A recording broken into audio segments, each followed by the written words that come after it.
Assalamualaikum warahmatullahi wabarakatuh. Hai anak soleh dan solehah. Bertemu lagi dengan Ibu di pembelajaran tema 6, panas dan perpindahannya, subtema 2, perpindahan kalori sekitar kita, dan pembelajaran ke-1. Nah, anak soleh dan solehah, bagaimana kabarnya hari ini? Mudah-mudahan kalian selalu sehat, semangat, dan juga selalu dalam lindungan Allah Subhanahu wa Ta'ala. Amin ya Allah ya Rabbal Alamin. Nah, anak soleh dan soleha, sebelum kita memulai pembelajaran, alangkah baiknya kita membaca doa terlebih dahulu. Membaca doa dimulai.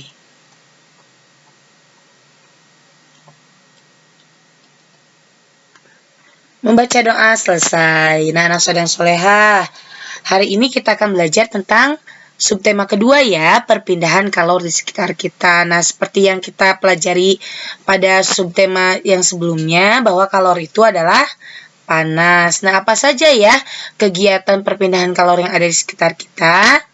Nah, sekarang coba kalian perhatikan. Nih, di sini ada gambar.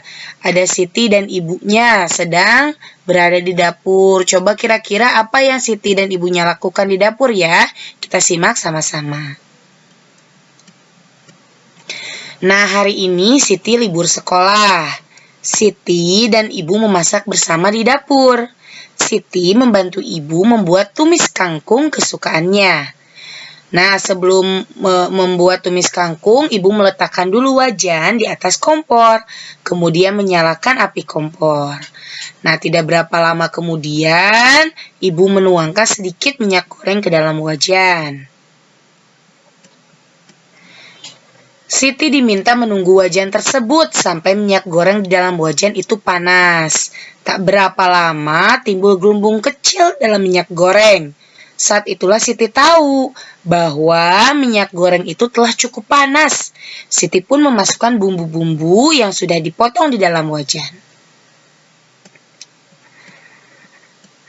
Sreng, terdengar suara dari dalam. Ketika bumbu itu bertemu minyak goreng panas, aroma bumbu pun menyebar di seluruh ruangan dapur. Sedap. Nah, anak soleh dan soleha, apakah kalian pernah membantu ibu kalian memasak di dapur?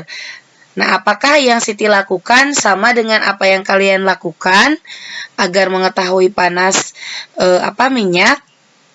Nah, kira-kira apa ya itu ya? Nah, coba sekarang kalian perhatikan ini. Nih, ini ada panci yang sedang diletakkan di atas kompor. Nah, pernahkah kalian membantu ibumu memasak sayur? Pernah tidak? Ayo. Tahukah kamu mengapa api kompor dapat memanaskan air dalam panci sehingga sayuran yang ada di dalamnya menjadi matang? Coba kira-kira kenapa ya kalau kita masak air atau menumis sayur. Nah, api kompornya dapat memanaskan air dalam panci sehingga sayuran yang ada di dalamnya bisa matang. Coba kira-kira kenapa ya? Nah, ketika kamu memasak sayur, panas dari api berpindah ke dalam panci. Kemudian panas tersebut berpindah ke dalam air sehingga air menjadi panas dan sayuran yang ada di dalamnya menjadi matang. Jadi asalnya dari panas api kompor pindah ke panci atau ke wajan panasnya itu. Nah, dari wajan nanti panasnya itu akan berpindah ke dalam makanan yang ada di dalam panci atau wajan kita sehingga makanannya matang. Jadi panas itu bisa berpindah. Nah, sekarang coba kita perhatikan lagi. Letak matahari dari planet kita ini sangat jauh sekali, yaitu sekitar 152.100.000 kilometer. Wah, sangat jauh sekali ya. Akan tetapi, panas dari matahari dapat berpindah atau merambat ke planet kita, sehingga kita dapat merasakan hangatnya sinar matahari. Nah, seperti yang sedang anak ini lakukan nih, dia sedang berjemur di pinggir pantai. Dia mendapatkan hangatnya sinar matahari. Nah, andai saja panas matahari tidak dapat berpindah ke bumi, dapatkah kamu membayangkan bagaimana keadaan bumi kita tanpa adanya hangat matahari dan sinar matahari? Wah, sangat gelap dan dingin sepertinya ya kalau kita bayangkan. Nah, seperti tadi panci yang disimpan di atas kompor. Nah, panas itu bisa berpindah. Nah, bagaimana sih panas itu bisa berpindah? Nah, panas berpindah dari benda yang bersuhu tinggi ke benda yang bersuhu lebih rendah. Nah, bagaimana panas dapat berpindah ya? Ayo, bagaimana caranya panas itu bisa berpindah tadi dari api kompor ke panci, ke masakan, atau ke air? Bagaimana caranya ya? Coba kita perhatikan dulu. Nah, perpindahan panas itu bisa terjadi dalam 3 hal. Yang pertama namanya konveksi. Bukan konveksi yang buat ngejahit, bukan. Ini istilah perpindahan panas, yaitu konveksi. Yang kedua ada konduksi. Dan yang ketiga ada radiasi. Apa ya perbedaan dari ketiganya? Perpindahan panas ini ya, konveksi, konduksi, dan radiasi. Nah, yang pertama ada konduksi. Konduksi itu yaitu cara perpindahan panas melalui zat perantara seperti benda padat. Nih, seperti yang kalian lihat di sini nih. Panci logam yang panas karena diletakkan di atas kompor yang berapi. Jadi, panci itu terasa panas. Nah, itu namanya konduksi. Jadi, perantaranya itu melalui zat padat. Namanya konduksi. Ingat, konduksi yaitu perpindahan panas melalui perantara seperti zat padat atau benda padat, yaitu konduksi. Contohnya ini panci yang disimpan di atas api itu akan terasa panas. Kemudian yang selanjutnya ada konveksi. Nah, kalau konveksi itu perpindahan panas disertai dengan perpindahan bagian zat perantaranya. Kalau tadi konduksi mah, kalau kita simpan di atas api kompor itu yang panas hanya pancinya. Tapi kalau konveksi itu dengan zat perantaranya. Nah, pancinya panas, airnya juga panas mendidih. Itu namanya konveksi. Ya, kalau konduksi mah hanya pancinya yang panas. Kalau konveksi mah pancinya dan air yang di dalamnya itu akan mendidih atau panas, contohnya ya. Selanjutnya ada radiasi. Apa sih radiasi itu? Nah, radiasi itu perpindahan panas yang tidak membutuhkan zat perantara. Tidak usah pakai kompor, tidak usah pakai panci. Nah, ini langsung biasanya dari matahari radiasi itu ya nih. Nah, peristiwa radiasi itu terjadi sehari-hari adalah sinar matahari yang sampai ke bumi dan menghangatkan udara serta makhluk hidup di bumi. Nah, jadi ada 3 ya, konduksi, konveksi, dan radiasi. Harus ingat itu. Nah, ini tugas pertama kalian ada di halaman 71.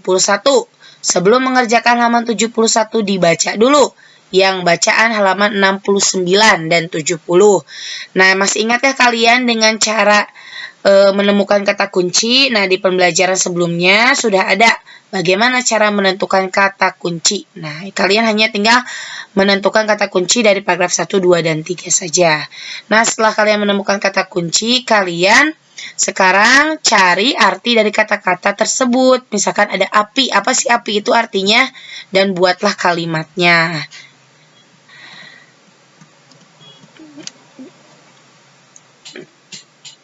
Nah, dalam sebuah isi teks terdapat menjelaskan isi teks media cetak melalui peta konsep. Nah, peta konsep itu yaitu cara menyajikan ide atau informasi penting dalam bentuk cabang.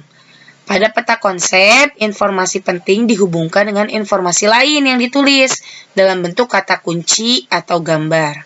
Melalui peta konsep, sekumpulan data atau informasi diolah dengan cara tertentu sehingga dapat dipahami oleh pembaca. Nah, cara menentukan peta konsep ya.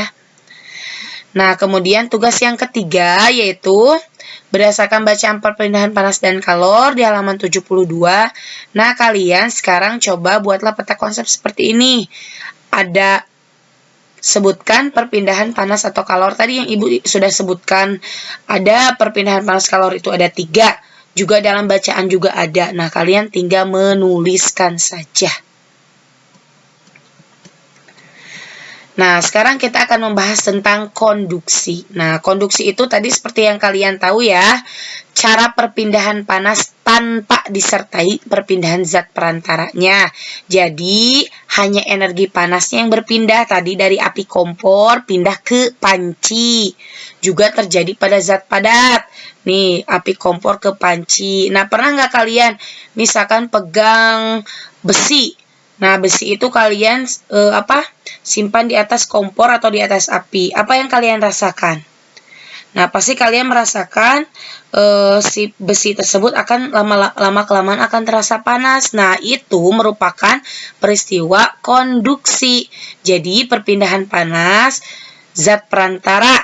Nah, jadi yang berpindah itu hanya energinya saja, hanya panasnya saja melalui zat padat. Nah, zat padatnya itu tadi seperti panci, besi, ya. Gampang kan konduksi itu? Pasti bisa. Nah, sekarang coba kalian perhatikan gambar berikut. Nah, ibaratnya si buku ini sebagai kalor atau panasnya. Kalau tadi di kompor mas sebagai apinya si buku ini ya.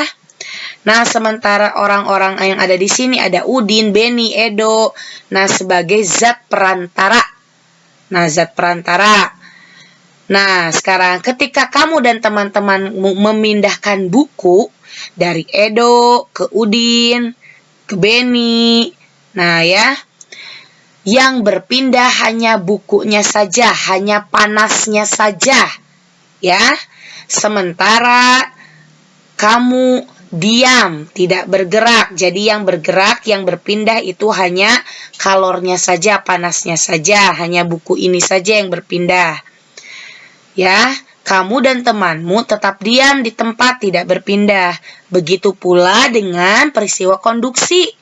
Jadi yang pindah itu hanya zat perantaranya, hanya panas apinya saja yang berpindah itu. Ya, ingat. Jadi pancinya mah nggak pindah, yang pindah mah hanya panasnya saja. Itu namanya konduksi. Perpindahan panas melalui zat perantara. Biasanya itu melalui zat padat atau benda padat. Nah, sekarang kalian perhatikan. Pernah tidak kalian membuat teh? Nah, pasti kalian kalau membuat teh manis itu memegang ujung sendok ya. Nah, ketika kalian memasukkan air panas ke dalam gelasnya dan kalian mengaduk gulanya itu lama-kelamaan ujung dari sendok itu terasa panas. Kenapa ya terasa panas? Nah, peristiwa itu adalah salah satu contoh perpindahan kalor. Nih, kalor dari air panas pindah ke ujung sendok. Nah, perpindahan ini disebut konduksi.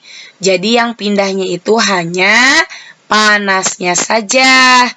Ya, karena suhunya tinggi, sementara si sendok suhunya rendah, jadi berpindah dari suhu tinggi yang tadi air panas ke sendok yang suhunya lebih rendah. Coba kita perhatikan airnya berpindah tidak? Tidak, airnya tidak berpindah. Yang berpindah hanya panasnya saja. Ya, itu namanya peristiwa konduksi. Ingat. Nah, pernah juga tidak kalian tuh membantu ibu di dapur memasak? Nah, pada saat kamu menggoreng, ujung spatula yang kamu pegang akan terasa panas walau ujungnya tidak bersentuhan dengan api kompor. Nah, selain tadi membuat teh, sendoknya terasa panas, terus ketika kita memasak spatulanya juga terasa panas. Nih, ada lagi setrika listrik. Nah, menggunakan prinsip perpindahan panas secara konduksi. Ketika setrika dihubungkan dengan arus listrik akan mengalir melalui elemen pemanas. Panas dari elemen akan berpindah ke bagian besi setrika yang tebal. Nah, dari besi baru berpindah ke baju kalian panasnya itu. Nah, inilah yang disebut dengan peristiwa konduksi. Itu perpindahan panas melalui zat perantara. Ya. Zat perantaranya apa? Tadi ada sendok, ada spatula, ada setrika. Nah, sekarang tugas ketiga yaitu kalian kerjakan di halaman 75. Baca dulu bacaan-bacaan yang ada di atasnya baru kerjakan. Nah, setelah itu tugas ke 1, 2, 3, tugas yang selanjutnya itu kalian buat dalam bentuk video. Nah, cara membuktikan perpindahan panas secara konduksi. Alat dan bahannya dan cara kerjanya disebutkan ya dalam video. Jangan langsung kalian memvideo langsung langsung ngerjainnya, jangan. Kalian sebutkan dulu dalam video itu ucapan salam dulu, tujuan prakteknya, alat dan bahannya, dan caranya, step-stepnya disebutkan. Oke, kalian pasti bisa. Ya, jika kita mau berusaha, kita mau belajar, pasti bisa. Insya Allah. Ya. Nah, kemudian jangan lupa dikirim videonya ke Ibu Japri. Oke. Nah, sekian pembelajaran hari ini. Alhamdulillah telah selesai. Kita tadi sudah membahas tentang berbagai macam perpindahan panas, mulai dari konduksi, konveksi, dan radiasi. Dan juga kita tadi sudah membahas tentang bagaimana cara menentukan peta, konsep, dan kata kunci dalam sebuah bacaan. Sampai bertemu lagi di pembelajaran selanjutnya. Wassalamualaikum warahmatullahi wabarakatuh.